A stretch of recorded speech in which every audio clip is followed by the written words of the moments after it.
नमस्कार, सत्यदर्शन न्यूज मध्ये आपले स्वागत आहे. मी पायल शहा. एक नजर टाकूया आजच्या ठळक घडामोडीवर. रब्बी हंगामातील पिके धोक्यात. गेल्या 8 दिवसांपासून ढगाळ वातावरण निर्माण झालंय. कधी थंडी वाढतेय तर कधी धुकं वाढते तर कधी ऊन वाढतं. या अशा वातावरणामुळे शेतकरी संकटात सापडला आहे. शेतकऱ्यांना लावलेल्या मक्याच्या पिकावर सध्या फवारणी सुरू आहे.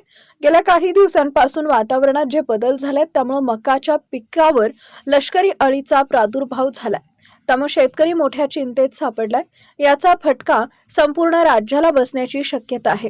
कारण अळीच्या प्रादुर्भावामुळे मक्याच्या उत्पादनात घट होण्याचं सांगितलं जातंय. याचबरोबर हरभरा पिकावरही या अळीचा प्रादुर्भाव झाल्याचं दिसून येतंय. त्यामुळे हरभऱ्याच्या उत्पादनात सुद्धा घट होण्याची शक्यता आहे. पिकांच्या फवारणीवर खर्च होत असल्यानं शेतकऱ्यांनी प्रशासनाकडे मदतीचा हात मागितलाय.